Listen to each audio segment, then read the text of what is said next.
On the Norcrest Dynamics. Legacy Wall. Everyone is smiling, except me. Not because I wasn't, but because I don't exist. The family iCloud, the 25th anniversary slideshow, her own wedding video, every frame I was in, professionally erased. That night, I checked the system backups and saw the layers. I closed my laptop and wrote 2 words in my notebook. In public, I am Ava Calder, 32 years old, and I am the head of controls and records for Norcrest Dynamics. Monday morning, the light in the Grayford headquarters atrium is the color of surgical steel. It's a manufactured, sterile blue, designed to promote productivity and scrub all shadows from the polished concrete floors. It buzzes at a frequency just below hearing, a constant, subliminal pressure. I'm standing on the mezzanine, coffee untouched in my hand, staring at the newly inaugurated Legacy Wall. It's not a wall, really.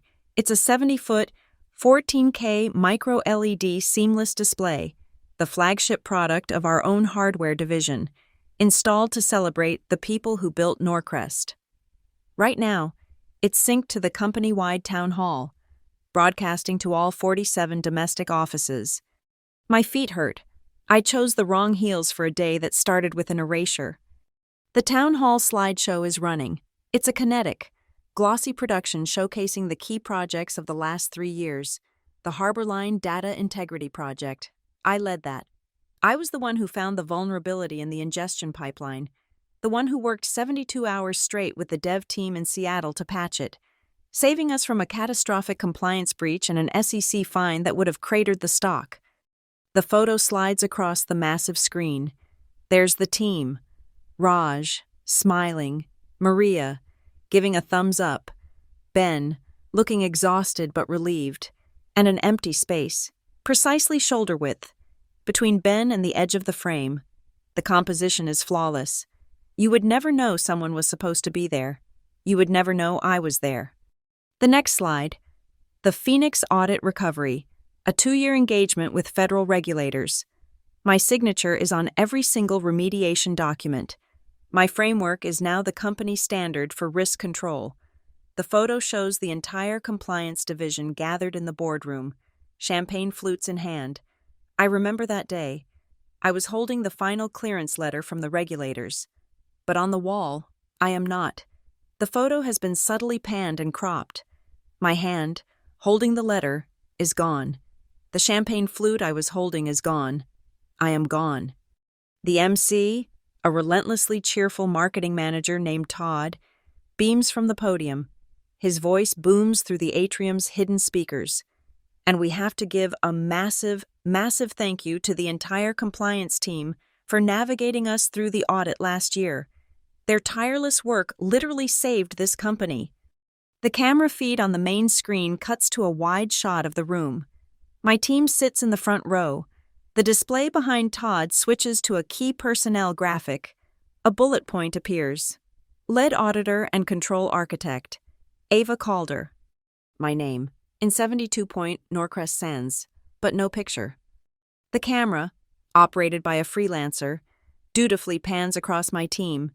It lingers on my deputy, who smiles and nods. It sweeps past the empty seat I left to get this coffee.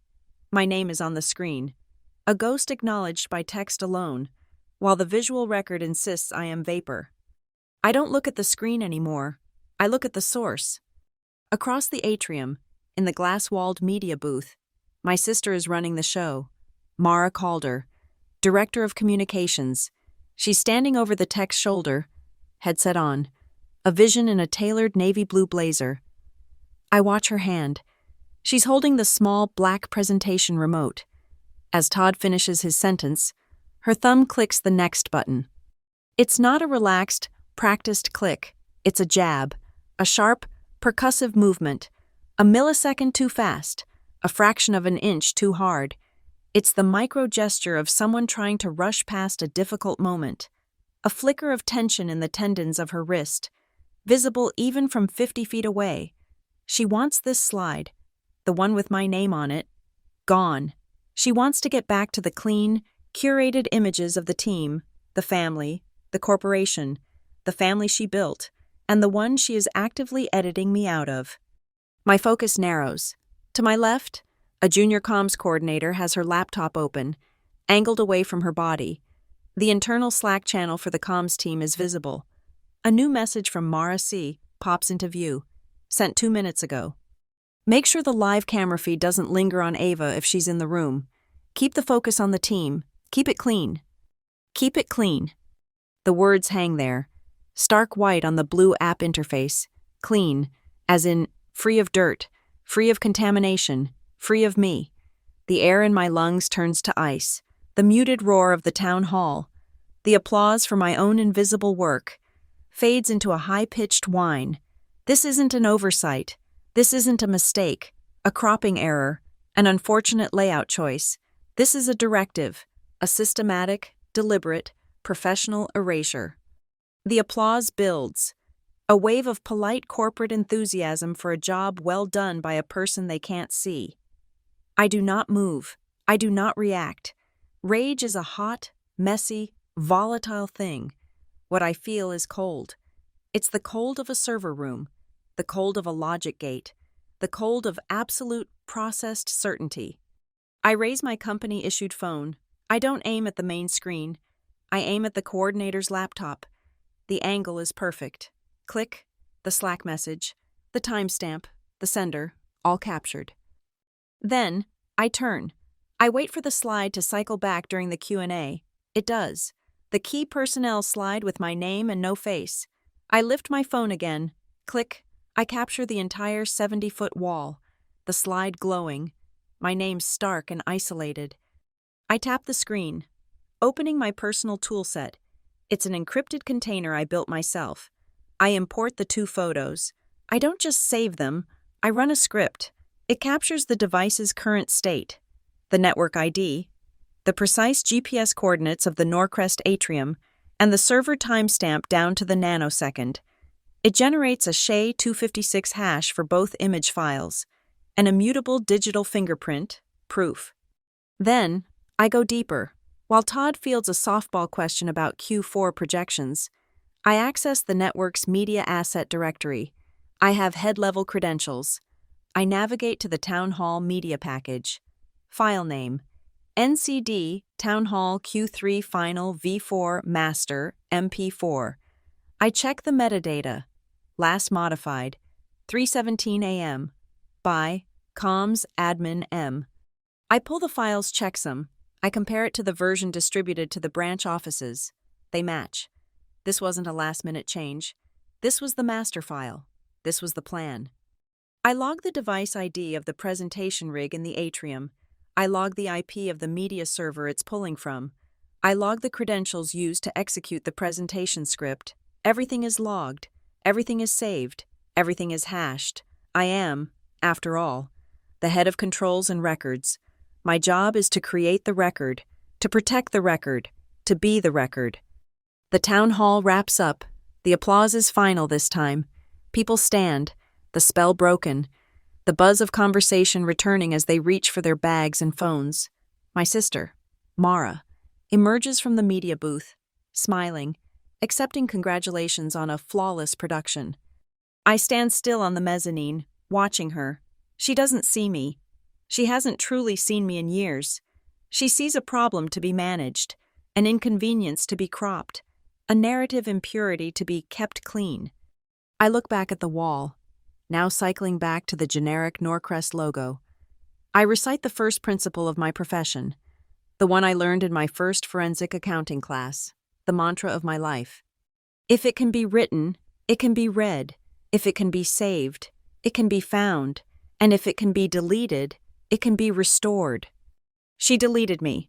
She used the full, professional, high-tech arsenal of a corporate communications department to erase me from the official record, from the shared memory, from the very walls of the company I helped save. I lower my phone. The plan forms, not in a rush of anger, but in a cold, clean, logical sequence, a series of steps, a control framework. She thought she was just clicking delete.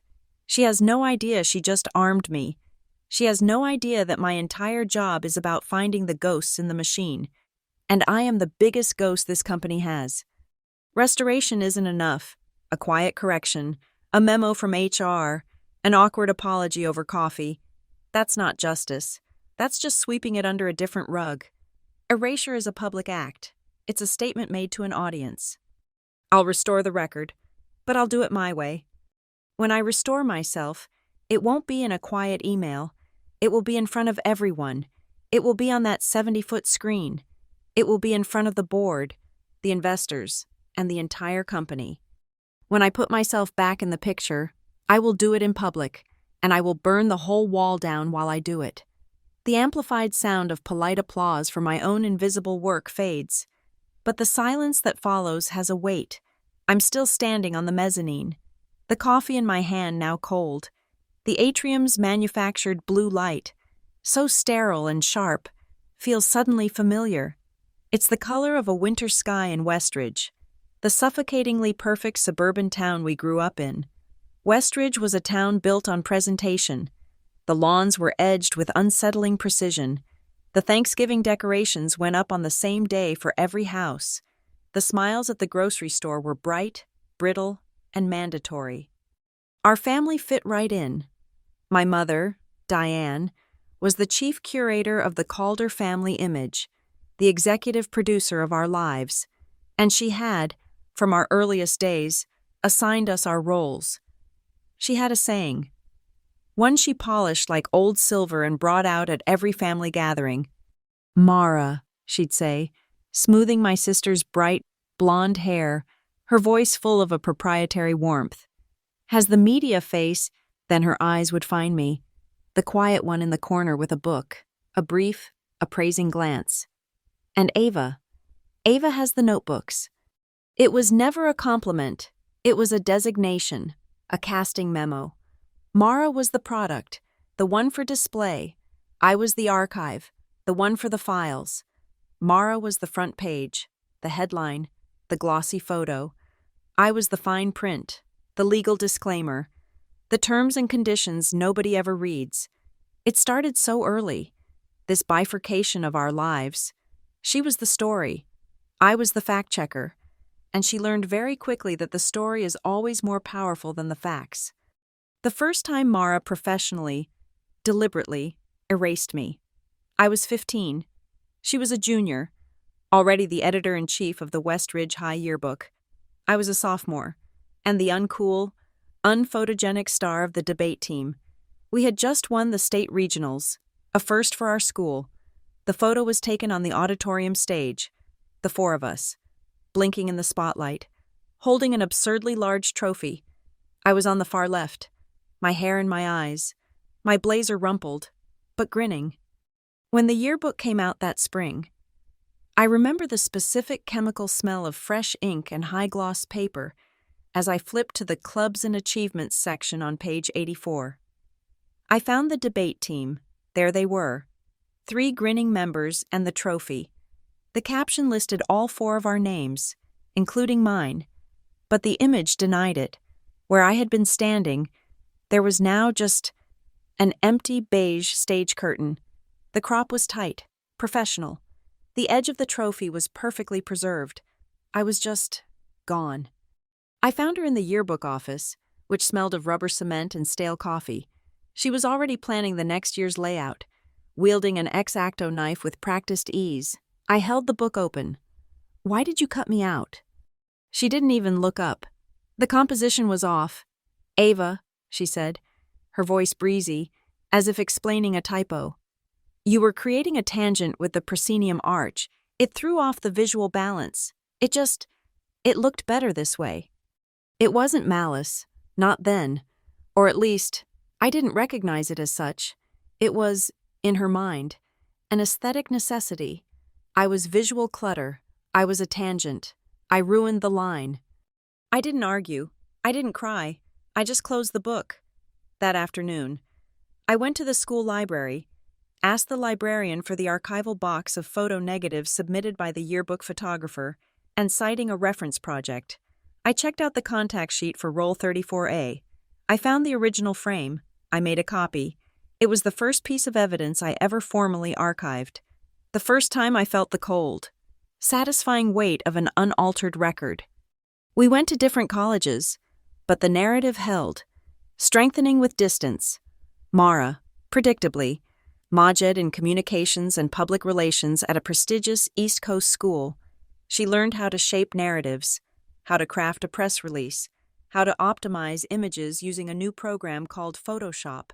She learned how to make things glow. I went to a state university and majored in accounting. I hated it. I hated the clean, balanced ledgers. They felt like lies. I found my calling in a niche elective, forensic accounting. Suddenly, I wasn't balancing books. I was finding out why they didn't balance. I was the one digging through the digital dumpsters. I specialized in digital data forensics and internal controls. Mara was learning how to create the story. I was learning how to find the real one, the one hidden in the metadata, the server logs, the deleted fragments, and the rounding errors. The erasures, in college, became more subtle. They graduated from active cropping to simple, passive omission. Thanksgiving, 2011. I was home from school. I spent 2 solid days cooking. I brined and roasted the 20-pound turkey. I made my grandmother's sausage stuffing from scratch. I perfected a flaky, all-butter pie crust. I was covered in flour and sweat. Mara arrived an hour before dinner, looking flawless, carrying a bottle of wine and a new digital camera. She immediately took charge of capturing the memories. A week later, the iCloud shared album appeared. Calder Family Thanksgiving 2011. 74 photos, Mom and Dad, laughing by the fire, Mara and our cousins, raising wine glasses, Dad carving the golden brown turkey I cooked, everyone eating the pie I baked. There were 0 photos of me, not one. When I called her, her surprise sounded genuine, practiced. "Oh, wow. Ava, you're right. That's so weird. You must have just been in the kitchen the whole time. You were so busy. Oh, that's a shame." As if I were staff, as if I were not a participant in the family, just the off-screen caterer for its memories. My college graduation photo, the one my father took of me, squinting in the sun, proudly holding my magna cum laude diploma, never made it into the scrolling digital frame on my parents' mantelpiece. The slot for it, my mother explained, had run out of memory. Mara's graduation photo, a professionally lit portrait of her laughing over her shoulder, was, of course, the centerpiece. We both ended up at Norcrest Dynamics.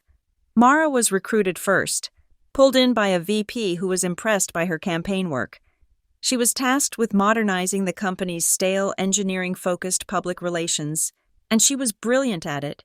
She climbed fast, dazzling the board with sleek videos, high-profile media placements, and synergistic branding initiatives. Her office is on the 40th floor, all glass and whiteboards and orchid arrangements. She lives in PowerPoint decks that look like issues of Vogue. She speaks in a confident, frictionless language of deliverables, optics, and leveraging. I came in 3 years later, through a side door in the finance department. I wasn't recruited. I applied. I moved from finance to internal audit, and then, finding my true home, I built the controls and records division from the ground up. My climb was slow. It was methodical. It was invisible. My work wasn't flashy. It was essential. I didn't write press releases. I wrote 200-page internal memos on data retention policies, FCPA compliance loopholes, and SOX controls. My memos were dense. They were technical. They were filled with footnotes and citations. They were the documents nobody on Mara's floor ever wanted to read. But they were the documents the CEO and the general counsel had to sign off on. Mara managed the company's face. I managed its records, the spine, the memory, the conscience. 3 years ago, that data integrity vulnerability I found, the Harborline project, the one that got me erased from the town hall slide, wasn't just a good catch. It was the catch. I found it at 2 a.m. on a Tuesday. Not because an alarm went off, but because I noticed a 0.02% data mismatch in an archival log that everyone else ignored. That mismatch was the thread. I pulled it, and the entire tapestry of a sophisticated, external data siphoning attack unraveled. I led the 72-hour crisis response. I was the one who personally architected the data trap and worked with the FBI's cybercrime unit. I saved this company, conservatively, an $80 million regulatory fine and a stock collapse that would have ended us. After the crisis was averted and the breach contained, Mara's comms team, naturally, spun it into a triumph. It became a testament to Norcrest's proactive security posture. They pushed the story to industry blogs, trade journals, and LinkedIn, and they posted a photo. The Harbor Line Tiger team. There they were. Raj, from engineering, Maria, from legal, Ben, my own deputy, all smiling, looking heroic and relieved, gathered in the main boardroom. I wasn't in it. When that photo was taken, I was 3 floors below, in the cold aisle server room, asleep on a rolling chair, my laptop still running diagnostics in my lap. "We tried to get you, Ava," Mara had told me later, touching my arm with that synthetic, airy pity she reserves for me. "But you were completely unreachable, and we had to get the press release out by the deadline. You know how deadlines are?" I did. I also knew they had over 400 other photos from that week's crisis, many of which I was in, looking exhausted and stressed, pointing at whiteboards. But they didn't want that. They wanted the clean, smiling aftershot, and the cleanest one, the one with the best composition, was the one taken while I was passed out in a server room. I made the mistake of complaining to my mother. I sent her the LinkedIn post from the company page. "I led this team. Mom," I texted. "I found the breach. I'm not even in the picture." Her reply came back in less than 30 seconds, the familiar, crushing sting of minimization. "Ava, don't be so sensitive. It's just one picture. Mara did a wonderful job on the article. The company looks fantastic. That's what matters. As long as the family looks happy and successful, why do you always have to pick things apart?" As long as the family looks happy. And the family, in her eyes, was Mara. Mara was the product. I was the quality control. And QC is never supposed to be in the final advertisement. That text message was a turning point. I stopped seeing the erasures as casual slights, as acts of sibling rivalry. I started seeing them as a deliberate, consistent pattern of behavior, a systemic falsification of the record. And if there is one thing I am built, trained, and paid to fight, it is a false record. So I adapted. Mara learned new filters, new AI infill tools, new ways to clone stamp me out of existence. She learned how to make history clean, seamless, and compliant with her chosen narrative. She learned how to make people, and servers, forget. I learned to do the opposite. I learned to track everything. I stopped keeping photos. I started keeping time-stamped disk images. I saved email headers. I tracked version histories in the document management system. I built my own scripts to monitor the company's digital asset management, DAM, tool for EXIF data modifications and layer flattening. I learned to trust the logs. I learned to trust the metadata. I learned to trust the audit trail. Because the audit trail, unlike a person, cannot be charmed. It cannot be gaslit. It cannot be convinced that its memory is wrong. It just is. Mara believes history is written by the person holding the microphone and the Adobe license. She believes the truth is a fluid, a substance to be bottled, labeled, and sold. She believes the truth is simply what you can convince people to applaud. I believe the truth is the immutable hash of the original file, locked in a right-protected archive. This contrast, this fundamental difference in our understanding of reality, her world of glossy, erasable perception, and my world of cold, permanent data, is the perfect foundation for what comes next. She just staged her most audacious erasure yet, not in a high school yearbook, not in a private family album, but in front of the entire company, our investors, our colleagues, on a 70-foot, 14K screen. She thinks she just finished her masterpiece. She has no idea she just provided the canvas for mine. My job title is a masterpiece of corporate understatement, head of controls and records. People hear records, and think of dusty file cabinets in a basement, of archiving old memos. They hear controls and think of the annoying department that makes them reset their passwords every 90 days. They are, in all respects, wrong. My office is not in the basement. It's in the secure data core, 2 sublevels down, behind a reinforced steel door that requires a biometric hand scan and a time-locked key code. My department doesn't manage paper. We manage the memory. Being head of controls and records means I am the master admin of the company's immutable ledger. I have read only root-level access to every archive, every version history, every disaster recovery backup, and every server log generated by Norcrest Dynamics globally. I am the system's conscience. I am its historian. I can see what was written, and more importantly, I can see what was deleted. Mara's entire world, the glossy, curated reality she manufactures as Director of Communications, lives inside a system I govern. It's called the DAM, the Digital Asset Management Tool. It's a vast, cloud-based repository holding every official photograph, every video file, every marketing graphic, and every audio clip the company has ever produced or commissioned. Mara and her team have create and edit privileges. They are the artists, painting the company's portrait every day. I am the curator, with one critical difference: I do not have edit privileges. My access is higher, and more terrifying. I have audit privileges. This means I cannot change a single pixel of her work, but I can see every change she's ever made. I can see the before and the after. I can see the mouse movements. I can see the user ID, the timestamp, and the IP address of the machine that made the change. She builds her illusions on a stage where I control the lighting rig, the trapdoors, and the master recording. She just performed her biggest illusion yet, and she forgot I was running the booth. I left the atrium, my cold coffee still in my hand. I didn't go to my desk. I went to the core. The door hissed shut behind me, sealing me in the quiet, 68-degree air, surrounded by the hum of the blade servers that hold the company's entire history. I sat at my terminal, a machine with no internet access and a direct connection to the archival SAN. This wasn't an investigation, it was an audit. First, I pulled the master file she used for the town hall, NCD Town Hall Q3 Final V4 Master, MP4. I placed it in a quarantined digital workspace. Second, I accessed the disaster recovery vault. Our policy is to take a full system snapshot every 12 hours.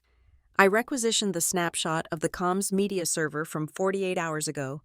Long before Mara's late-night editing session, I located the original file, NCD Town Hall Q3 V1 Rough Cut MP4. I ran a differential analysis, my script highlights, on a bit level, every single change between 2 files. The report populated in seconds. It wasn't one change. It wasn't a few crops. It was 73 distinct instances of video manipulation, 73 edits, all localized around a single moving object in the frame. Me. This is where my tools, the ones I built myself, come in. You can't just delete a person from high-resolution video. You have to paint over them, frame by frame. You have to use sophisticated AI infill tools to guess what was behind them. The wall, the chair, the plant.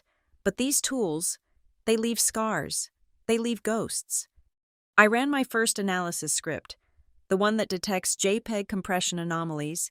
A human eye, even a trained one, can be fooled by a good blend. A mathematical algorithm cannot. The script rendered a heat map of the file. The original, untouched areas were cool blue, but the areas where I should have been, my shoulder in the group shot, my face in the meeting, my hand on the project document, they lit up in screaming, vibrant red. The compression artifacts were all wrong. The math was screaming. The file had been tortured. I ran the second script, the one that analyzes frequency distortion and pixel-level noise. When an image is cloned, say, taking a patch of clean beige wall and pasting it over a person's head, it creates an unnatural repetition. My tool hunts for these repetitions. The results came back as a 3D topographical map. The clean wall behind my empty space wasn't flat. It was a range of digital mountains, a jagged, repeating pattern where the clone stamp tool had been used, over and over. The Harbor Line project photo, the one where I was standing between Ben and the edge of the frame, I zoomed in. She, or her freelancer, had done a good job. But they weren't a forensic expert. They had rebuilt the edge of Ben's shoulder. But the AI fill they used to create the empty space failed to replicate the precise chromatic aberration of the original camera lens. It was a 2-pixel wide band of too perfect color. To a normal eye, it was shadow. To my software, it was a forgery. 73 edits, all logged, all verified, all forensically indefensible. Now for the artist.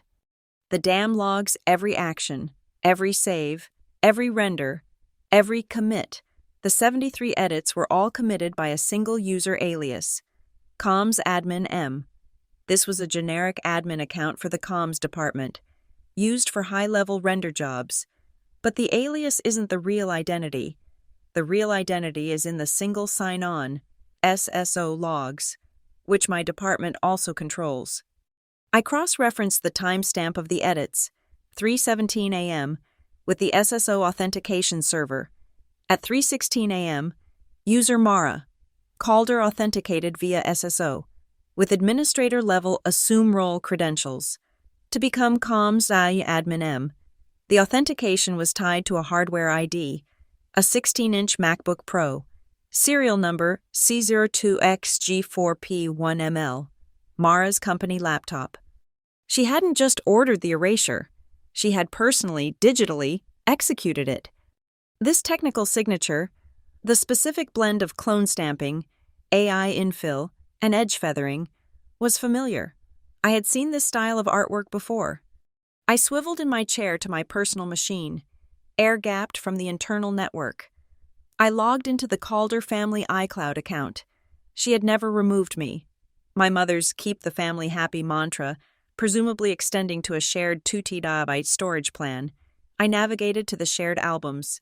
Thanksgiving 2011. Mara's wedding. Calder Christmas. I downloaded the originals of 3 photos I knew I had been in.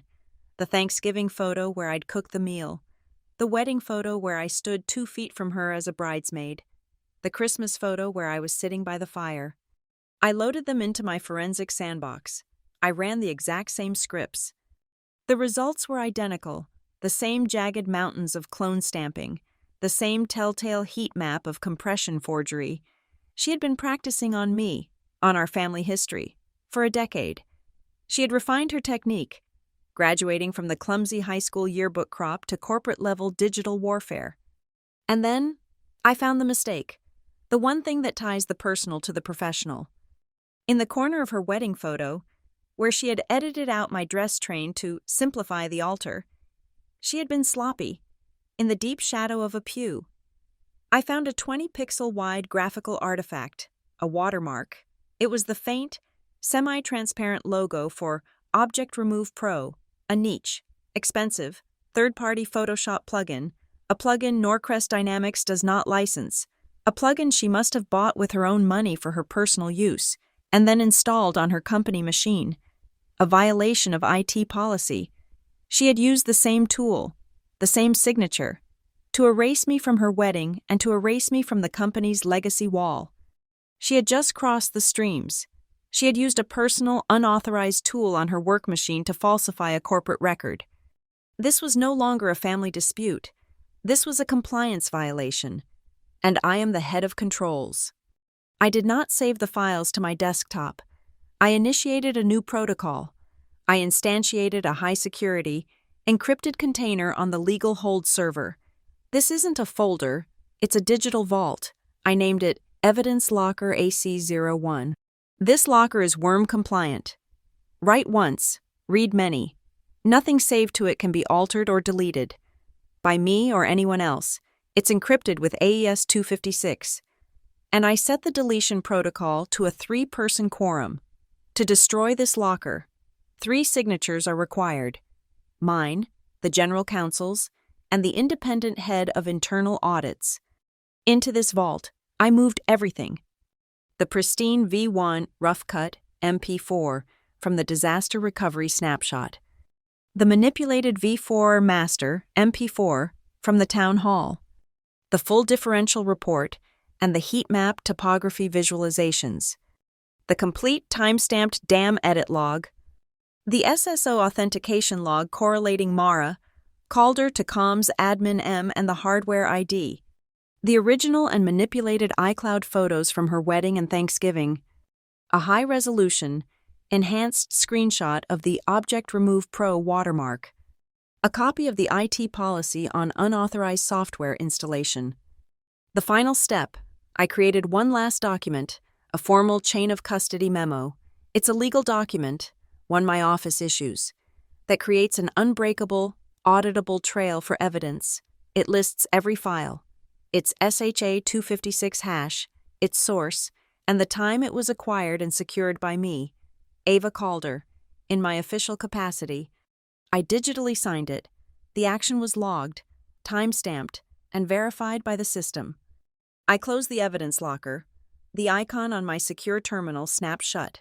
It was done. Mara's power comes from her ability to shape perception, to create a story and make it beautiful. My power comes from the record, the unchangeable, verifiable, cold as steel fact. She thinks she has an army of artists, of media spinners, of executives who love her glossy presentations. I have a lever built from her own arrogance, polished with her own tools, and now anchored in the bedrock of the company's legal and data forensic infrastructure. The lever is built, the mechanism is locked. All I need now is the fulcrum. All I need is the weight, and I know, with absolute certainty, she will provide that too. The evidence locker was sealed, the lever was built, but a lever needs a fulcrum, and a single instance of erasure, even one as public as the town hall, could be dismissed, apologized for, gaslit as a technical error or a terrible misunderstanding. Mara was a master of the tearful, plausible apology. No, this wasn't about one file. It was about the pattern. She hadn't just erased me from the town hall. She had been erasing me my whole life. The difference now was that her personal pathology had merged with her professional life. She had crossed the streams, and she was using corporate assets to do it. I left the locker sealed. My hunt now was not for the act, but for the habit. I was building a case for the pattern of erasure, and I would use the full forensic power of my position to paint the picture. I started with the Harborline Tiger Team photo, the one posted on LinkedIn 3 years ago, the one that cemented her reputation as a PR genius and mine as an invisible workhorse. I had the version from the dam, the one used for the press. Now, I went to the deep archive. I pulled the original photographer's raw file dump, not the JPEG, but the 80 megabyte, uncompressed CR2 file, straight from the camera's sensor.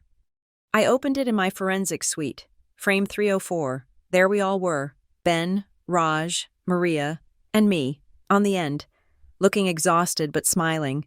My navy blue blazer rumpled. I had been there. The original file was the proof, but that wasn't the discovery. The discovery was in the background. The photo was taken in the 40th floor boardroom, the one with the floor-to-ceiling glass wall overlooking the city. Behind the team, in the glass, you could see a faint, warped reflection of the room behind the photographer, and in that reflection, clear as day, was the back of my head, my dark brunette hair, pulled back. I opened the official version, the one Mara's team had published. I zoomed in on the same spot in the reflection. My head was gone. In its place was a blurry, repeated pattern of the ceiling's light fixtures. It was a clumsy clone stamp job, a digital smudge. She hadn't just cropped me out. She had gone back and erased my reflection. She was so thorough, so obsessed with my removal, that she had scrubbed the ghost I left on the glass. I screenshotted the comparison, hashed the file, and sent it to the locker. Snip. Next, the year in review video from last December, the one Mara had won a regional award for. I had unavoidably missed the premiere due to a last-minute audit, which I now suspected was an intentional scheduling conflict. I pulled the master file from the DAM. I scrubbed to the 245 mark, the compliance section. There was the team, celebrating the Phoenix audit results. I remembered that day. I was standing right next to Ben, holding a copy of the final report. In the video, I wasn't there. The space where I stood was filled with a very convincing, AI-generated reconstruction of the office wall behind me. But the AI wasn't perfect. I played it back, frame by frame. As the camera panned, the wall where I should have been moved at a fractionally different speed than the real wall, it created what we call a ghosting artifact. And right on the edge, where my shoulder should have been, there was a 2-pixel-wide fringe, a faint, blurry line where the AI algorithm was stitching the fake background to the real Ben. It was the digital equivalent of a scar, screaming that a wound had been covered up. I isolated the 10-second clip, ran the artifact analysis to highlight the fringe, and sent the report to the locker. Snip. This was the corporate pattern. Now, for the personal. It was time to link the methods. I went back to Mara's wedding video file. The file properties had bothered me. The final render on the shared iCloud was 43 seconds shorter than the raw project timeline I found on a backup. I ran a timeline comparison. She had cut 43 seconds, all from the reception, all from the toasts. My toast. I had given a toast. It had been heartfelt, or as heartfelt as I get. I still had the index card. I remembered people laughing. She had cut my entire speech. Not a single second remained, but the malice was deeper than that. I isolated the master audio track and ran it through an audio forensic analyzer. I listened to the background audio during the father-daughter dance, a track she had kept. I heard the ambient noise of the room, glasses clinking, people murmuring, and I heard it, my own laugh. It was a distinct, sharp laugh, caught by an ambient mic. And then, just as quickly, it was gone. I looked at the audio waveform. It wasn't just gone, it was suppressed. There was a sharp, unnatural ducking in the 500 Hz to 1 kHz range, lasting exactly 1.5 seconds, perfectly matching the duration of my laugh. She, or an editor she hired, had gone into the audio mix and surgically lowered the volume on my laughter. This was no longer about composition. This was not about visual balance. This was a pathological, obsessive effort to erase my very presence from her memory, down to the sound waves I produced. Now, to connect her obsession to the company's money and my work, I widened my net. I went to the Q3 Investor Relations slide deck. Mara's team was responsible for beautifying the dense reports from legal finance and my division before they went to the board and our Wall Street analysts. I found my section, Global Risk Mitigation Framework, and I stared. It was my work, a complex, multi-layered flowchart I had designed in Visio, the product of a solid month of systems analysis. It was my intellectual property. She had rebuilt it in the glossy Norcrest brand template, which was fine, but at the bottom, on the source citation, it didn't say source, A. Calder, Controls and Records. It said, source, Norcrest Communications Team. She had stolen my work. She had erased my authorship and claimed credit for her entire department. This wasn't just a personal slight. This was a violation of the company's code of ethics. This was intellectual property theft. I pulled the original Visio file from my sent mail, with its undeniable metadata proving my authorship. I put it side by side with her investor slide. I sent it to the locker. Snip. The final piece. How was she doing this? The town hall edit was sophisticated. The ghosting required expensive software. The Object Remove Pro watermark from her wedding photo was the key. She was using paid tools. And if she was using them for work, she was probably expensing them. My department doesn't just control records. It controls financial controls. I have audit-level access to the accounts payable and expense reporting systems. I ran a query on all vendor payments authorized by Mara's cost center for the last 3 years. I found it, a series of monthly retainer payments to a Retouch Digital LLC, a freelance post-production house. The invoices were vague. Consulting fees, digital asset optimization. brand strategy support. All were paid from a line item called the Outreach Discretionary Fund. I knew that fund. It was a special budget Mara had created, tied directly to her annual performance review. It was supposed to be for team-building events, morale boosting, and public-facing outreach, all things that directly contributed to her executive KPI bonuses. I had the right to audit vendor communications tied to payments. I went into the procurement archive and pulled the communications log between Mara's admin and this freelancer. It was all there: contracts, invoices, and a link to a shared Telegram channel for live project feedback. The logs were archived nightly. I unspooled the transcript from the week before the town hall. Freelancer, package/04. Town hall. Zip. Received. Standard instructions. Mara's admin. Stand by. Mara wants to review. A few minutes later, a new user enters. NCD Mara C. NCD Mara C. Hi, on the Harborline group photo, the new one for the wall. Yes, standard instructions. Only remove the brunette in the navy blazer. Keep everyone else. Make sure the blend is clean. Needs to look perfect for the 14K display. Freelancer. Understood.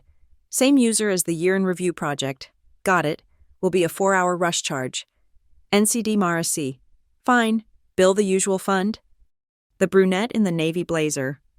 A cold, perfect stillness settled over me. It was all here. The directive, the pattern, the specific instruction, the freelance vendor, and the payment. She was using company money. From a fund meant to boost her own bonus-tied KPIs. To pay a third party to professionally erase me from the company's official records. This was not a sisterly dispute. This was not a compositional choice. This was wire fraud.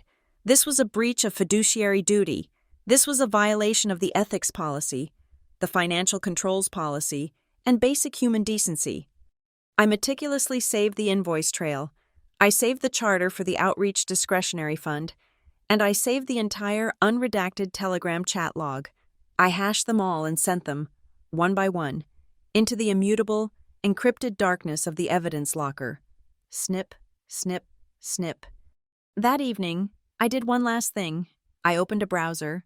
I went to Mara's Instagram page, the public one, the one that was part of her comms director persona.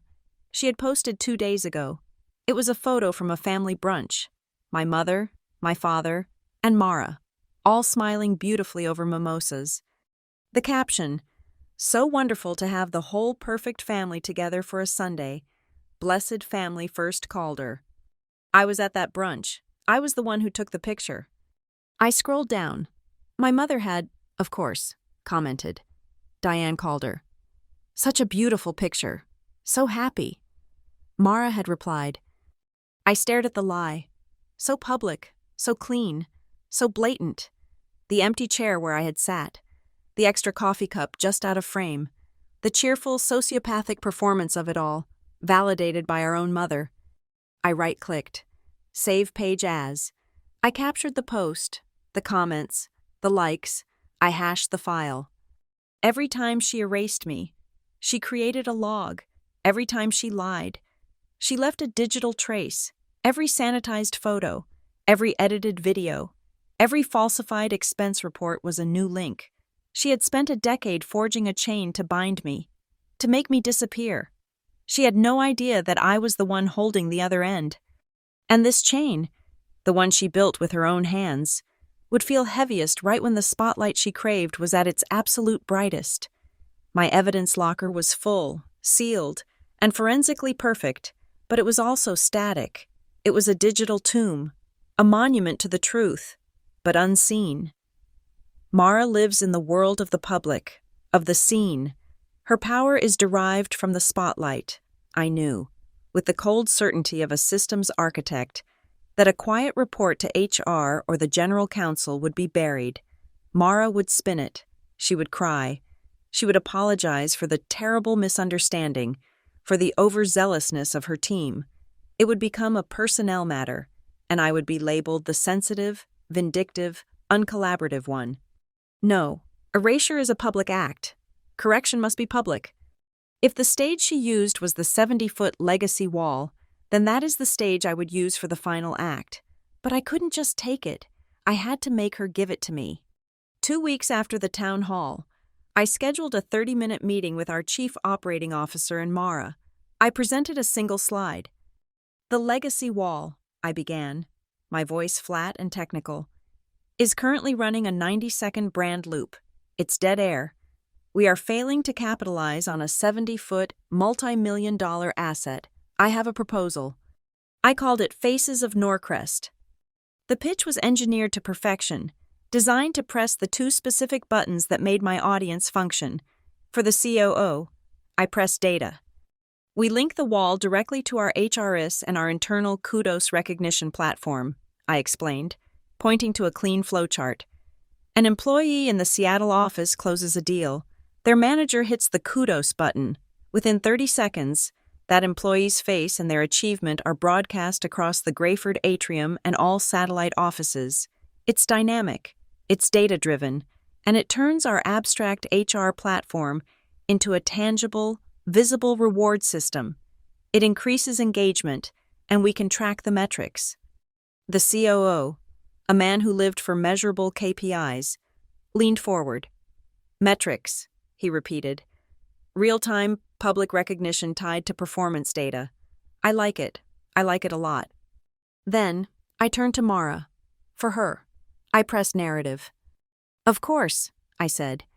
This is a data initiative, but its success is a content initiative. It needs to look beautiful. It needs to tell a story. I watched her posture change. She had been sitting back, arms crossed, suspicious. Now, she was listening. This system will feed the content, but the comms team, I said, would, naturally, be the curators. You would control the aesthetic, the templates, the brand voice. You would have final approval on the narrative. I had offered her the one thing she cannot resist, control of the story. This is a fantastic idea. Ava, she said, her smile bright and proprietary. She was already seeing the press release, the award she would win for Most Innovative Employee Engagement. A brilliant way to leverage our assets. Comms will happily take the lead on the user-facing experience. Perfect, I said. My team will just handle the boring part, the back-end data pipes. We'll build the CMS integration and just pass the keys to your team. The COO approved the project on the spot. Mara, believing she had just asserted dominance and taken control of my idea, was victorious. She had just walked willingly onto the set I was building, and she had just agreed to star in the show. My team, the 3 quiet data forensic specialists who sit in the data core with me, began work. We built the boring back-end. It was a masterpiece of deception. First, the CMS. We created a clean, simple portal for Mara's team to upload and manage the photos that would populate the wall, and as promised, I provided her team with a unique API key to connect their design software directly to the content management system. This was my first trap. The API key was not just an authentication string, it was a canary token. I didn't care about every upload. I only cared about the falsified ones. I wrote a microscript that lived on the server. When the API key was used to upload an image, the script would, in the space of 200 milliseconds, perform 2 checks. First, it read the employee ID tagged to the photo. Second, it did a SHA-256 hash check against the original, official headshot for that same employee, stored in the immutable HRIS database. If the hashes matched, the photo was clean. It was uploaded. The script went back to sleep. If the hashes did not match, it meant the file had been altered. It meant someone had uploaded a different image than the official record. The canary token would sing. It would silently send a full alert packet directly to my sealed evidence locker. The packet contained the user ID that triggered the key, the timestamp, the file name, and a forensic copy of both the original file and the newly uploaded forgery. It was a forgery detector, disguised as a convenience. My second mechanism was even more beautiful. I added a required feature to the project scope, citing data governance and metadata compliance. I required the system to integrate facial recognition for automated tagging. Mara hated it. "It's cold," she argued in our next steering committee meeting, her voice filled with that practiced, humanist empathy she used to win arguments. "It's impersonal. It feels like a security system, not a celebration. We should have our team manually tag the photos. Give it a human touch." I knew she would object. The last thing she wanted was a system designed to find and identify faces, a system that would actively look for the very person she was trying to erase. I didn't argue with her. I turned to the COO. "The human touch is a nice sentiment, but it's operationally unsound. It introduces human error, data gaps, and potential for bias. People will be missed. Automated tagging ensures every employee in a group photo is correctly identified, their contribution is logged, and it links directly to the cross-divisional performance metrics you wanted. It's about the integrity of the data." The COO waved his hand. "No, Ava's right. I want the data. I want it clean. The human touch is a bottleneck. Implement the automated tagging." Mara's smile was tight. She was overruled. She was now legally required to use a system that was, by its very nature, searching for me. Finally, I built the master switch. This was the set piece. In the final project update, I raised a risk. "Mara, your team is uploading hundreds of high-resolution, multi-megabyte assets. The legacy wall pulling directly from your active CMS drive could cause a performance bottleneck. We could see lag. It's a bad visual if the wall stutters." She nodded, concerned. "My team will mitigate that," I continued. "We will set up a dedicated, high-speed caching server that will mirror your content. We'll call it the Resilience Mirror. It's just a load-balancing solution. The live wall will pull from our mirror, not your drive. It'll be faster, invisible. You won't even notice it." She agreed instantly. Whatever keeps it running smoothly. She had no idea what I had just built. It wasn't a mirror, it was a filter, and it was the core of the entire operation. I scripted a two-way sync. When Mara's team uploaded a file to her CMS, we'll call it Server A, my new server, Server B, the Resilience Mirror, would instantly grab a copy. It would run the #check script. If the file was clean, Server B would save it and pass it to the live wall. But if the file was manipulated, if the canary token sang, Server B would do two things at once. It would save her forged version, logging it as evidence, and it would simultaneously pull the original, unaltered file from the HRIS archive. My Server B now held both realities, the lie and the truth. I built myself a simple admin console. It was hidden deep in my own departmental tools. It had one large virtual toggle switch, Position A, Live Feed, Source, CMS. This would show the world exactly what Mara wanted it to see, the clean version, the lie. Position B, Promote Mirror, Source Corrected Archive. When I hit that switch, it would not fix one photo. It would, in a single, global command, replace every single manipulated image on that 70-foot wall with its original, unaltered, forensically proven counterpart. It would restore all the ghosts, all at once. The final piece of the puzzle was the timing. Mara's team, high on their ownership of the project, was planning a simple soft launch on a Friday afternoon. I intervened one last time. "Mara," I said, catching her at the coffee bar, "this is a massive employee morale win. It's not a Friday memo. This is a statement." I let the idea hang. "We just hit our Q3 targets.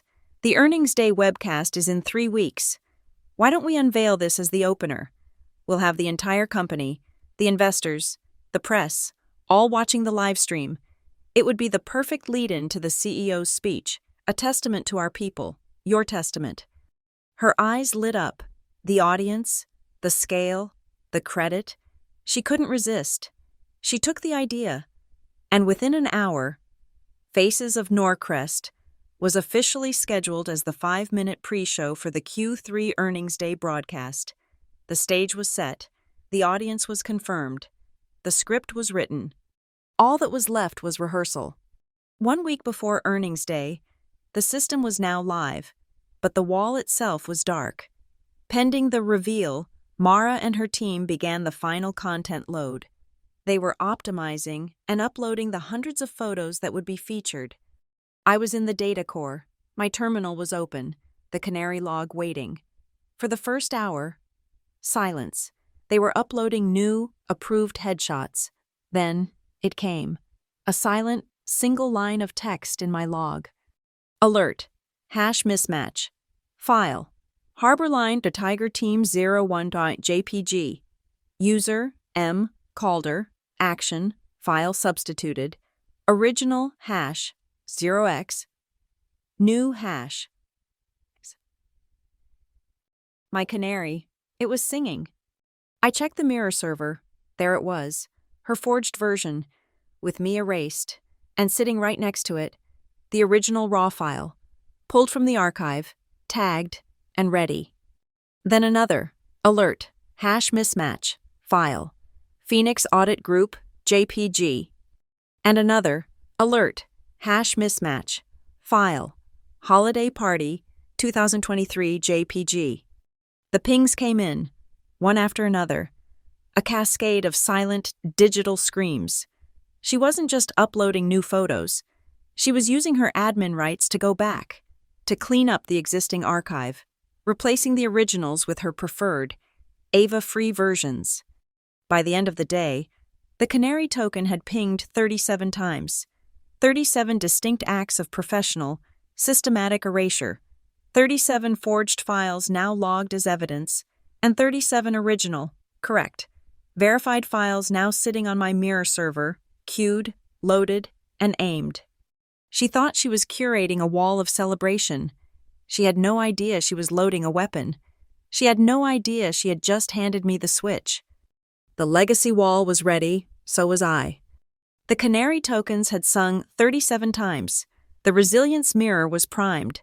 The stage was set for earnings day, T-minus 48 hours. But a public execution, however satisfying, is not the same as a permanent, legal victory. A switch can be flipped back. A narrative can be respun. What I had was raw data. What I needed was a case. For the next 24 hours, I did not go home. I sealed myself in the data core and began the methodical process of transforming my evidence locker from a simple repository into an airtight, board-level, prosecutorial-ready dossier. This was no longer an IT audit. This was an indictment. My style is not Mara's. She deals in emotion and narrative. I deal in receipts, and I had a mountain of them. First, I standardized the evidence. I created a master document, a formal report numbered ACL 1. The double B stood for whistleblower. Each of the 37 canary pings was logged as a separate incident, each with its own forensic appendix. I began with the money. This is where you always begin. I pulled the charter for Mara's Outreach Discretionary Fund. I highlighted the clause stating it was for the promotion of Norcrest team building and external brand morale. Then, I cross-referenced the payment ledgers. I printed the finalized contract with Retouch Digital LLC. I printed the itemized invoices, and I printed the full unredacted Telegram chat log. I laid them out, not just digitally, but on the large, sterile white conference table in my office. The contract, monthly retainer for digital asset optimization. The Telegram log, only remove the brunette in the navy blazer. The invoice, 4-hour rush charge for town hall asset optimization. The payment stub, approved. Source, Outreach Discretionary Fund. Auth, M. Calder. The loop was perfect. A fund intended for morale was being used as a slush fund to pay a third party to remove me, a specific employee, from corporate records. This wasn't a creative choice. This was a falsified business expense. This was fraud. Second, I moved to the forensic proof. I didn't just list the 37 files. For each incident, I generated a visual, 2-page report that even a non-technical CEO could understand. Page 1. The before or after, the original file on the left, her manipulated version on the right. Page 2. The proof, I rendered the JPEG compression heat maps, the cool, stable blues of the original, the screaming, artifact-filled reds of her forged sections. I rendered the 3D topographical maps showing the digital mountains of her clone stamping. I included the extracted EXIF and XMP metadata, showing the original camera data versus her edited with Object Remove Pro software tag. It was a stack of 74 pages of pure mathematical truth. It was irrefutable. Third, I needed the human element, the intent. The Telegram logs were from her admin, or her. But I needed to show the pattern was pervasive. My team, in its governance role, archives all chat logs from temporary or intern accounts for compliance purposes. I ran a query on the comms department's intern pool from the last 6 months. I found it, an exit interview chat log between an HR generalist and a summer intern who had worked on Mara's brand team. HR, what was the most challenging part of your internship? Intern, honestly, the photo rules. I got in trouble a few times. HR, what rules? Intern, there was like an unwritten rule. We were told not to put Ava Calder in any of the internal comm slides. I got a slide deck kicked back from Mara herself because Ava was in a group shot. HR, what was the feedback? Intern, just a red line comment. Please remove Ava from this frame. It's visually distracting. I was told by a manager to just keep her out of the shot from then on, for an easier approval process. I saved the chat log, highlighting the phrases visually distracting and easier approval process. I hashed the file. I added Exhibit C, witness testimony to the dossier.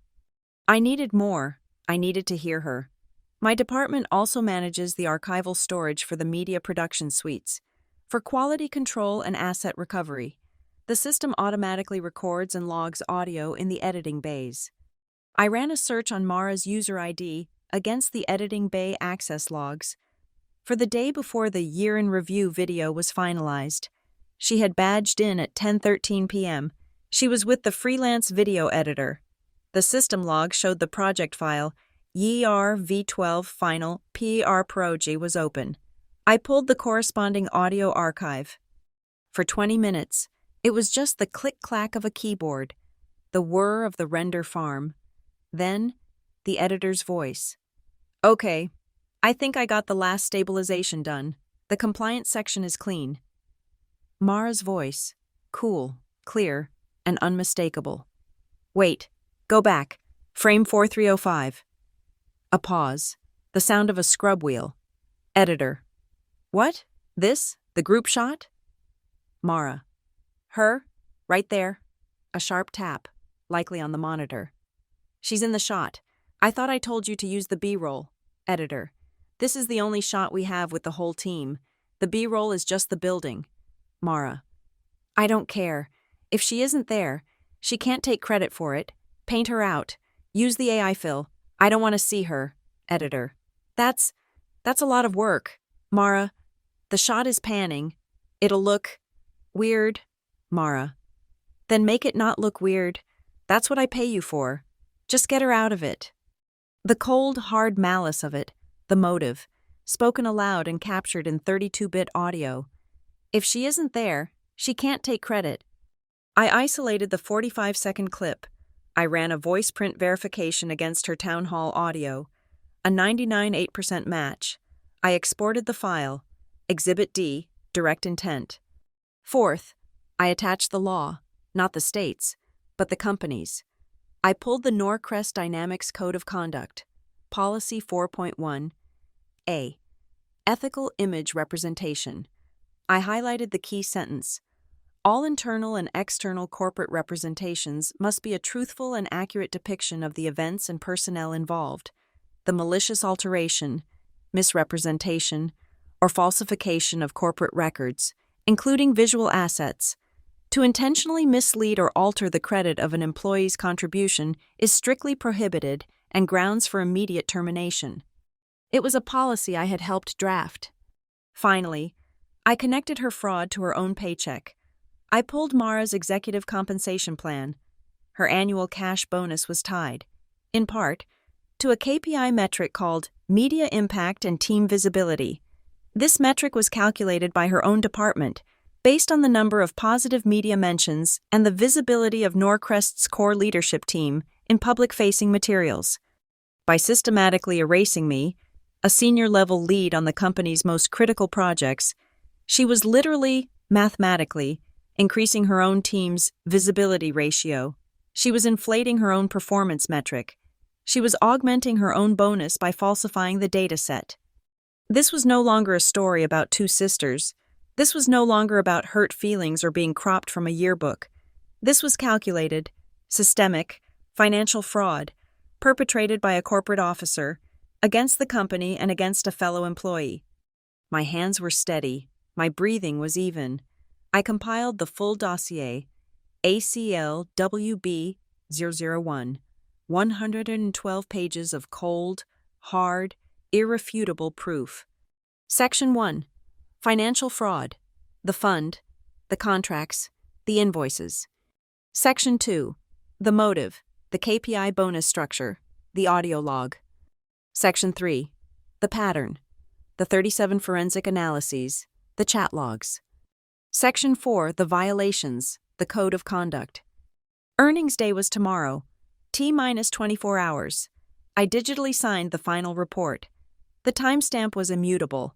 October 22nd, 10:17 a.m. I addressed an email to only our general counsel, a formidable woman named Rebecca Shaw. Subject: Formal Whistleblower Report, ACLWB0001. Urgent. Body: Rebecca. Attached is a formal, time-sensitive report from the head of controls and records regarding systemic falsification of corporate records, misallocation of funds, and ethical violations tied to the comms department. Please review immediately. I have sealed all forensic evidence in Legal Hold Evidence Locker AC01, per protocol. I am available to discuss at your discretion. Ava Calder. I hit send. The record was filed. I was now on the clock, fully protected as a whistleblower. I had made my first formal move. Then, I initiated the final security protocol. I sent a request to the CFO and the head of legal operations. As part of report ACLWB001, Evidence Locker AC01 is now under multi-signature seal. Access now requires a digital quorum of all three of us: Calder, Shaw, Legal, and Finance. They both approved within minutes. The vault was now locked. Beyond my or Mara's control, it was an impartial corporate asset. Finally, the backups, the go bag. I encrypted the entire 112-page dossier and its appendices onto two separate, hardware-encrypted USB drives. One went into the pocket of my blazer, the other went into my ankle boot. I printed one, single, hard copy of the report, placed it in a sealed manila envelope, and locked it in the physical safe in my office. As a last resort, I uploaded the package to a secure, one-time use, burn after reading link, and wrote the 32-character URL on a slip of paper. I shut down my terminal. The adrenaline was gone, replaced by a pure, cold calm. The snare was set. The bait was laid. The legal shield was in place. She thought she was preparing for a triumphant media presentation. She had no idea she was walking into a boardroom tribunal, one that I had just formally, and legally, convened. Earnings day. The air in the Norcrest atrium is different. It's not the usual Monday morning utility. It's the charged, pressurized, ozone and expensive coffee smell of a high-stakes performance. The investors are in the front rows, a sea of dark, tailored suits. The press lines the aisles, their badges gleaming, laptops open and ready. The rest of the atrium is standing room only with employees, their faces upturned toward the stage and the 70-foot legacy wall, which is currently dark, a massive black mirror. The live stream is live. The satellite offices are patched in. The red recording light is on. I am not on the floor. I am 30 feet above, inside the glass-walled tech booth, the nerve center for the entire broadcast. My terminal is the only one not running the standard show flow software. It's running my custom admin console. the one with the two-position toggle switch. My hand is on the mouse. The encrypted USB drive is a hard, cold rectangle in my blazer pocket. I am perfectly, completely calm. My heart is beating at a steady 60 BPM. I am a system awaiting a command. The house lights dim. The murmur of the crowd dies. A single, razor-sharp spotlight hits the podium. Mara emerges from stage left. She is radiant. She is wearing a crisp, white dress, the visual embodiment of clean. She smiles, a wide, confident, 100-watt, media-face smile. She is at the absolute peak of her power, and she is drinking in the attention. "Good morning, Norcrest," she begins. Her voice is a smooth, practiced alto, filling the vast space. She talks about Q3 performance, about synergy, about the future of the brand. She is flawless. But we all know, she continues, pacing the stage, that a company isn't just a stock ticker, it isn't just a logo, a company is its people. She gestures to the massive, dark screen above her. Norcrest is a story, written by every one of us. It is a legacy, and today, we are so proud to unveil Faces of Norcrest, a living testament to the people who build this company every single day. Norcrest is the faces you see here. That is her cue. In the booth, the tech director cues the feed. On the wall, her creation, the V4 master file, springs to life. The montage is beautiful. It is slickly produced, set to soaring, optimistic music, and it is a lie. The harbor line. Tiger Team photo flashes on screen. Ben, Raj, Maria, and the artfully composed empty space where I should be. The Phoenix Audit champagne toast. The camera pans across the smiling team. A subtle digital zoom that crops me out of the frame just as I come into view. The holiday party, the graphic of my name, my contribution, with no photo. It is exactly as she designed it. A perfectly clean, Ava-free world. Mara is watching her work, her head tilted, a proud, proprietary smile on her face. She looks, for a moment, like a museum curator unveiling a masterpiece. I am watching my console. As the feed streams from her server, Server A, I see the requests. Request, Harborline / Tiger Team 01.jpg. Serve, Harborline / Tiger Team 01 forged, JPG. Request, Phoenix Audit Lush Group, JPG. Serve, Phoenix Audit Lush Group forged, JPG. And then, a final ping. The system has finished its preload. My script completes its final check. A single, silent line of text appears in my log. Alert. Total assets compromised. 73, all originals verified and cached. System ready. Awaiting user promote. I am ready. My hand rests on the mouse. I am not looking at Mara. I am looking at the front row. Rebecca Shaw, the general counsel, is sitting next to the CEO. She has not looked at the screen once. She has been reading the 112-page report I sent her on her private tablet. I watched her read it for the 20 minutes before the show started. I watched her face remain perfectly, frighteningly neutral. The music swells. Mara is about to turn and introduce the CEO. It is the peak. It is the moment. Rebecca Shaw lifts her head. Her eyes cut through the dimness of the atrium, past the investors, and lock directly onto me in the tech booth. She knows exactly where I am. She gives no big signal. She just nods. A single, sharp, downward tilt of her chin. It's not just permission. It is a command. My finger is already on the button. I don't hesitate. I don't breathe. I click, and I drag the virtual toggle switch from Position A, Live Feed, CMS, to Position B, Promote Mirror, Corrected Archive. The command executes in a single nanosecond. On the 70-foot wall, the image tears. It's not a simple cut. I designed this. I designed it to show the work. The clean Harborline photo is on screen. For one frame, it flashes to my red and blue heat map. showing the screaming red forgery of the empty space. For the next frame, it flashes to the 3D topographical map of her clone stamping. The next, a rapid strobing animation as the system visually peels back the layers she had stacked. And then, click, the original, 80 megabyte RAW file, in full 14K resolution. I am there. My face, 20 feet high, exhausted. My navy blazer rumpled, but my smile clear. I am back. The music stutters. The wall cuts to the next image, the Phoenix Audit Group. Again, the flash of red forgery, the layer peel, and, click, I am there, front and center, holding the final clearance letter. The holiday party, click, I am there, raising a glass with my team.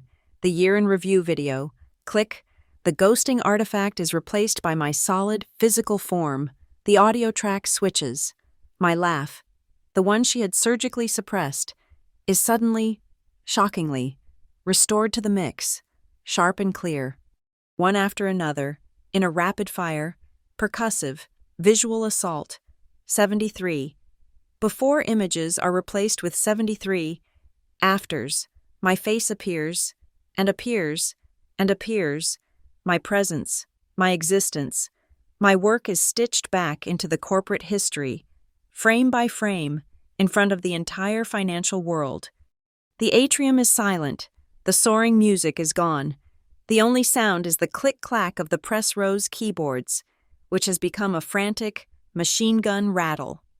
And then, as the final corrected image of me lands, the final piece of my script executes. A clean, white text overlay fades in at the bottom of the screen. In official, 90 Point Norcrest Sands, it reads, System Audit, Integrity. Check complete. 73 forged visual assets reverted to original file state. Source of manipulation. User, comms admin M. Subject of removal, Ava Calder. Head of controls and records. A sound, a single collective gasp from 400 people. Mara, her face, it's a grotesque mask of horror. The media face has shattered. Her skin is the color of ash. Her mouth is open. She turns from the screen, her eyes hunting, and finds me in the booth. Her expression is not anger. It is not sadness. It is the pure, animal terror of an architect watching her entire building collapse. She fumbles for the presentation remote in her hand, clicking it, clicking it, clicking it. But it's just a useless piece of plastic. I am the source. The MC, Todd, is frozen. His script for the CEO is gripped in his hand. He's staring at the wall, his jaw slack. The CEO, he doesn't look at the wall. He doesn't look at Mara. He turns his head, slowly, and looks directly at Rebecca Shaw. She meets his gaze, unflinching, and hands him her tablet, open to the executive summary of my report. In my headset, I hear the broadcast director screaming, "What is that? What the hell is that overlay? Get it off the screen. Kill the feed. Kill the feed." I hear another voice on the channel, a panicked, tinny voice. It's the freelance retoucher, patched in on Zoom from his studio. In case of live emergencies, he's shouting, "Oh my God, that's the asset list. That's my work list. They told me she wasn't legally cleared. They told me it was a privacy issue. Oh my God." He's confessing. Live. The director is still screaming, "Somebody pull the plug." I lean forward. I press the small, red button that activates my own microphone, the God mic that overrides all channels. My voice, amplified by the headset, is perfectly calm, perfectly cold. It cuts through the hysteria. Do not cut the feed. The feed is accurate. The assets are now correct. I let the silence hang for 1, 2, 3 beats. The entire production crew freezes. The atrium is so quiet, I can hear the air conditioning. I look down, across the atrium, directly at my sister, who is now visibly shaking, her useless remote clutched in her white-knuckled hand. I say one last thing into the microphone. The records show the truth, always. In the production booth, the audio engineer, in his panic, fumbles the controls. The soaring, optimistic corporate jingle that was cued for the CEO's entrance sputters, pops, and then dies completely, plunging the entire event into a vast, heavy, and profound silence. All that is left is the truth, 70 feet wide, glowing in the dark.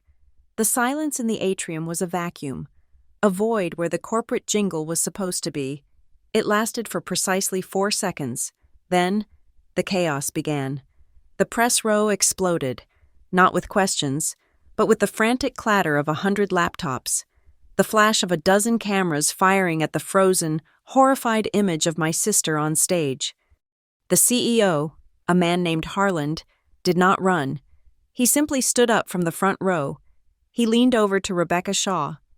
"The secure room, now." He looked at the COO. "Get Mara." He looked at the head of HR. "Get security." And then his eyes found me, still in the tech booth. "And get her." The live stream was cut. The 70-foot wall went to black.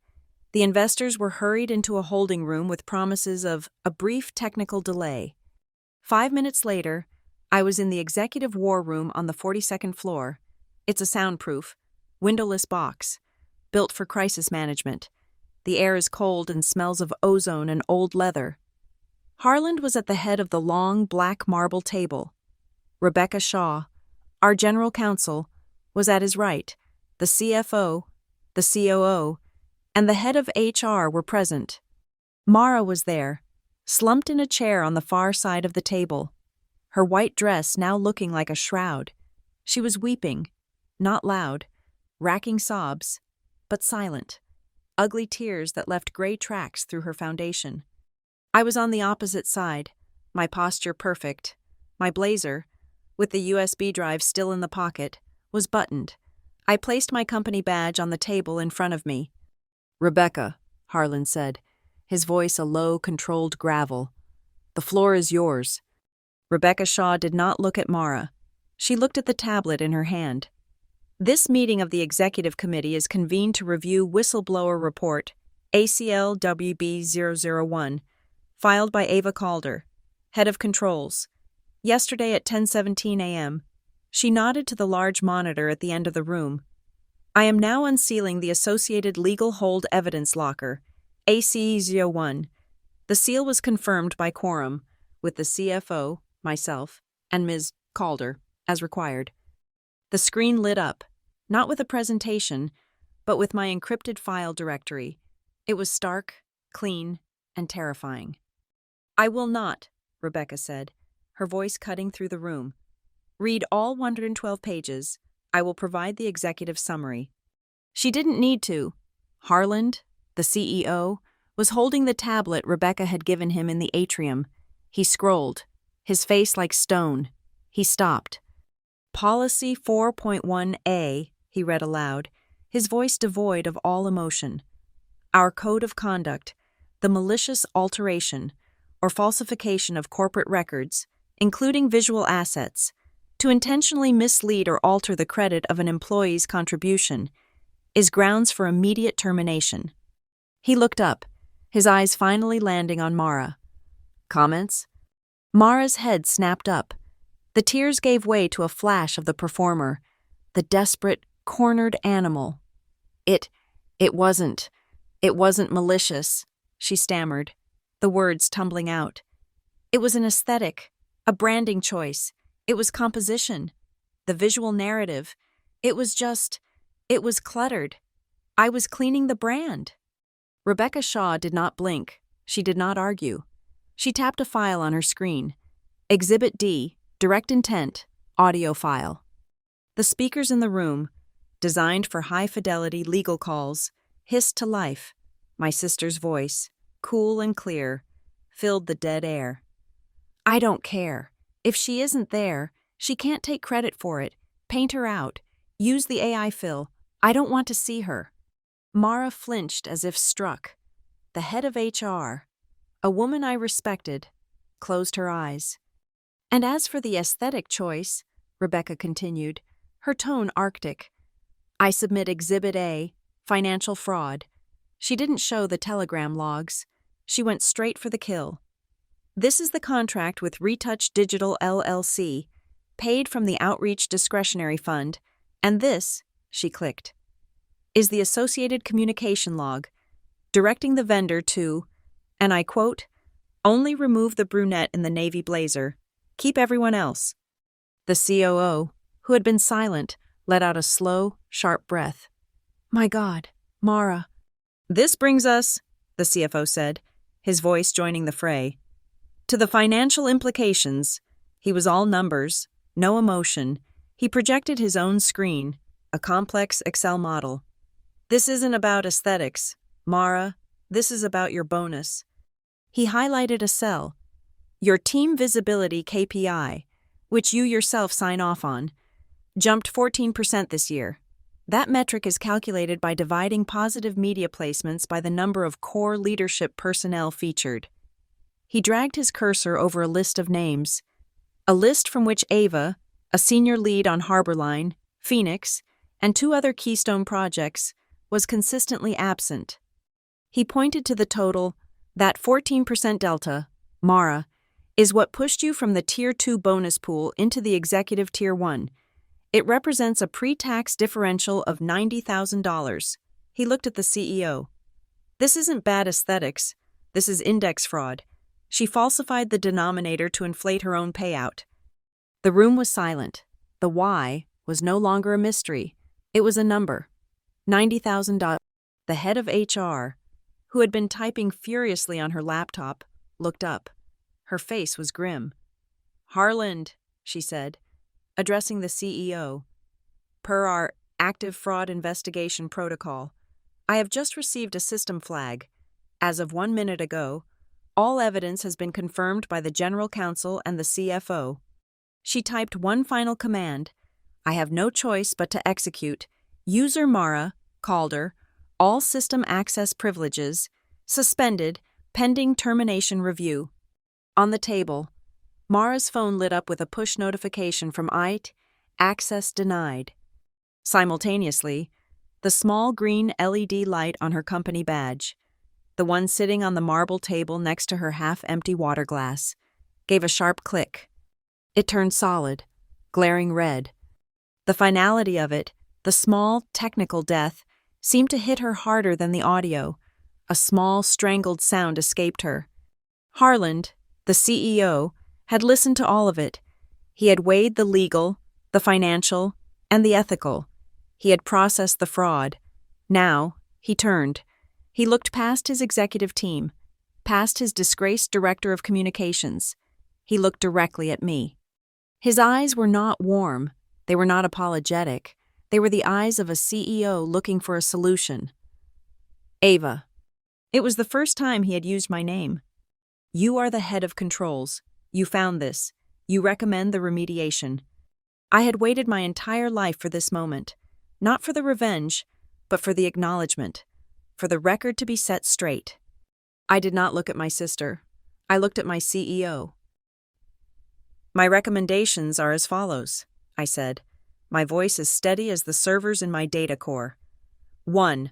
A full, immediate, and permanent restoration of all 73 falsified assets, in all resolutions, across all global company platforms, archives, and backups. The originals become the sole, immutable record. 2. A public, external-facing press release and a mandatory internal memo, issued by the CEO's office, correcting the record. It will state that the Faces of Norcrest presentation contained errors, and it will publicly restore all project credit for Harborline, Phoenix, and all other affected projects to the correct teams and individuals. 3. A full independent audit of the communications budget and the recalculation of the entire department's bonus pool for the last 2 fiscal years. And 4, I added, my eyes flicking to the CFO, the immediate activation of the executive compensation clawback clause, tied to the $90,000 fraudulent bonus payment, plus all associated costs for the investigation and remediation. I finished. That is the remedy. Harlan did not hesitate. Committee members, you've heard the recommendation. All in favor. Every hand went up. The CFO, the COO, Rebecca, the head of HR. The motion is approved. Unanimous, Harlan said. Legal will draft the press release. Finance will execute the audit and clawback. HR will proceed. He pressed a button on the console in front of him. The soundproof door hissed open. A man was standing there. He was not one of the friendly, blue-blazered lobby guards. He was from the corporate security detail, the team that handles asset protection and executive removal. He was large, wearing a black suit, and his face was impassive. He did not step in. He did not move toward Mara. He simply stood in the doorway, his hands clasped, his presence filling the exit. He was a human wall, a silent, unblinking statement that her access, her authority, and her time at Norcrest Dynamics were, effective immediately, over. The secure elevator opened from the 42nd floor war room directly into the VIP holding area behind the atrium stage. The 10-minute meeting had felt like a decade. The mood was glacial. Harlan, the CEO, walked in front. Rebecca Shaw, the general counsel, walked beside me. Behind us, the head of HR walked beside Mara, who looked like a ghost, her face pale and puffy, her white dress now hopelessly wrinkled. The black-suited security guard followed, a silent, impassive shadow. The investors and press were still in their seats, a restless, murmuring sea of high-stakes confusion. The technical delay had stretched to 15 minutes. The 70-foot wall was still a yawning, black void. Harlan didn't hesitate. He strode directly from the wing onto the stage, adjusting his tie. The spotlight found him. The murmur of the crowd died instantly. "Thank you for your patience," he said. His voice was not the warm, welcoming tone of a CEO. It was the hard, flat tone of a commander. "Our technical difficulty was, in fact, a critical governance matter which has now been resolved." He looked at the press row. "I have ordered the broadcast director to reactivate the live stream. What I say to our investors, our press, and our partners here, I say to our entire global company." The red recording light on the main camera blinked on. We were live. Norcrest Dynamics is, and will always be, a company committed to the truth and to integrity, Harlan said. "We have just discovered that a number of visual assets shown in the Faces of Norcrest presentation, moments ago, were systematically and intentionally manipulated." A sound rippled through the atrium, not a gasp, a low, sharp intake of breath. The press began to type, furiously. "These manipulations were a profound violation of our corporate ethics policy and a breach of trust." Harlan paused, letting the weight of the words land. He nodded to Rebecca Shaw, who was standing in the front row. Rebecca, in turn, signaled to the tech booth, where my deputy, now in my seat, was waiting.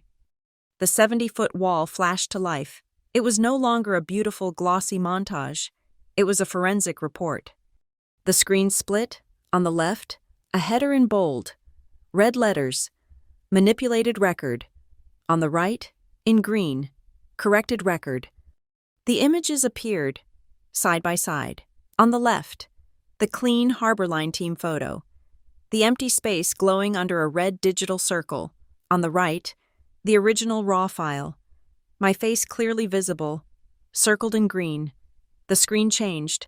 On the left, the Phoenix Audit Group, zoomed and panned to crop me out. On the right, the original wide shot, me front and center, holding the clearance letter. The screen changed again, the year in review video. The left side played the clip, my ghosting artifact highlighted. The right side played the original, showing me solid, present, and clear.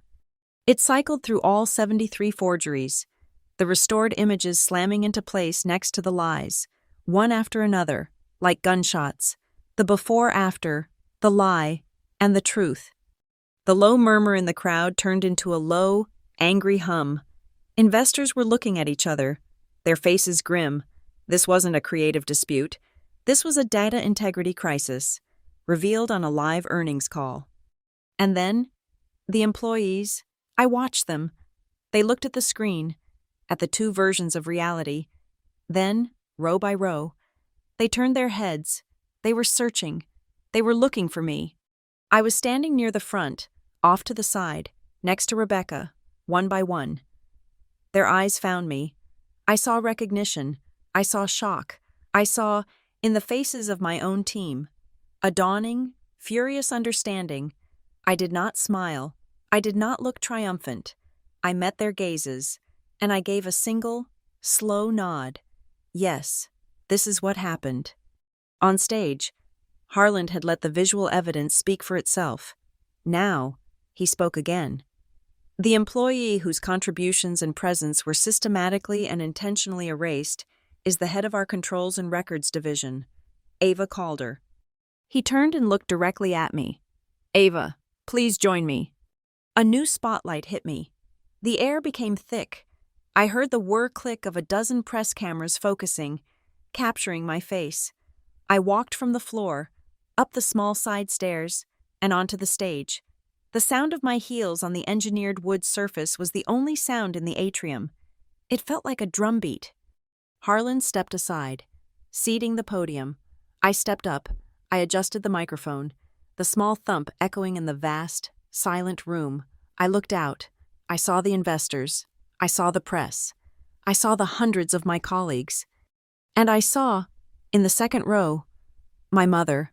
Mara had invited her to watch her great triumph. My mother was sitting there, her hands clasped so tightly her knuckles were white. She looked small, and for the first time in my life, she looked utterly lost. I gripped the sides of the podium. My sister, I said, the word cutting the silence, was a brilliant storyteller, but my job is not to tell stories. My job is to protect the record. What you saw, I gestured to the wall, was not a creative choice. It was an attempt to falsify that record, to steal. I leaned forward. Credit is not a commodity. It is not an asset to be managed or optimized. It is the oxygen of labor. It is the acknowledgement of existence. You cannot, and you must not, suck the oxygen from your colleagues' lungs just so you can breathe more deeply. The press cameras flashed.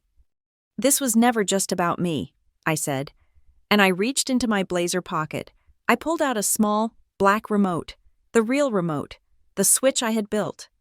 This was about every record she falsified. The remediation plan, approved unanimously by the executive committee, is not just to put me back, it is to make the entire record right. I pressed the button. The before-after split screen vanished. The wall was instantly flooded with a new kind of data. It was a cascade of project files, reports, and decks, and next to each one, the restored, correct, and verified credit. Project: Harborline Data Integrity. Status: corrected. Credits: Ava Calder, lead. Raj Singh, Maria Alvarez, Ben Johnson. Project: Phoenix Audit. Status: corrected. Credits: Ava Calder, lead. Ben Johnson, Internal Audit Team. Asset: Q3. Investor Deck, Risk Chart. Status: corrected. Source: Ava Calder, Controls and Records. The lie, Comms Team, was gone. It was a waterfall of truth, of names, of restored honor. I could hear gasps from the engineering sections as people saw their names, their contributions, finally acknowledged, pulled from beneath the comms team blanket credit Mara had thrown over everything. This wasn't an execution, this was a liberation. I looked down at the second row, at my mother. Her head was bowed. She was staring at her own hands, defeated, the lie she had enabled. The perfect family picture she had demanded was shattered. Next to her, Mara, her face streaked with tears, looked up at me. Her entire body was trembling. The cameras were on her, the boom mic swinging low. She whispered it, a desperate, broken sound that the hypersensitive podium mic just barely caught, a sibilant hiss that carried through the room. Ava, I'm sorry. I looked at her. I felt nothing, just the cold, clean satisfaction of a closed ledger. I leaned away from the microphone, just enough, and I shook my head. Once. Not necessary, I whispered, to no one but myself. just the truth. As if this were their cue. Rebecca Shaw and the head of HR stepped away from the stage. They walked down the aisle and stopped, perfectly in sync, at the end of Mara's row. They did not make a scene. They simply stood there. Rebecca held out a leather-bound folder and a single, elegant, fountain pen. Mara looked at them, then at me, then at the CEO. Her escape was gone. Surrounded by investors, press, and the entire company, she was checkmated. Her hand, when she reached for the pen, was shaking so violently she could barely grasp it. Rebecca opened the folder for her. It was the formal, documented suspension and notice of termination hearing. We all watched. The cameras all zoomed. We watched her sign the acknowledgement. The bold, confident Mara Calder signature I had seen my whole life was a spidery, broken scrawl. The pen clattered against the folder as she handed it back. The act was done. On stage, Harlan stepped forward. He put a hand on my shoulder. Norcrest thanks Ms. Calder for her integrity and her courage. He began to applaud. It was not the thunderous, celebratory applause of a keynote. It was not the polite applause of a town hall. It was a different sound. It was slow. Then it grew. It was the sound of my colleagues, the engineers, the auditors, the legal team, realizing what they had just seen. It was the sound of 500 people breathing out, all at once. It was not an ovation. It was, as the outline had predicted, a corporate sigh of relief. I did not stay for it. I did not bow. I gave a single nod to Harland, stepped back from the podium, and walked off the stage. I walked past the press row, their cameras still flashing. I walked down the main aisle. I walked past the second row. I did not look at my mother. I did not look at my sister, who was now being quietly, firmly, asked to stand by the black-suited security guard. I just kept walking. I didn't look back. The last thing I saw was the 70-foot legacy wall, no longer a monument to a lie, but a living, scrolling, corrected ledger. My work was done. I did not wait for the applause to die.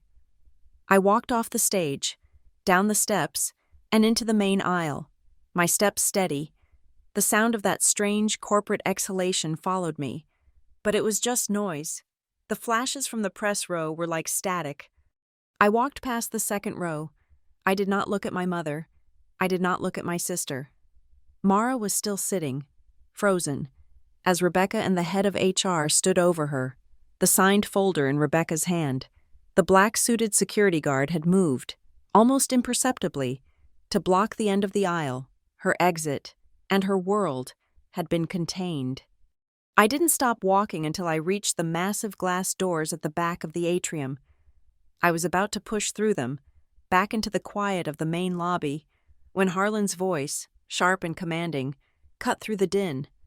Ava. I stopped, my hand inches from the glass. I turned. He and Rebecca Shaw had followed me, navigating the confused crowd.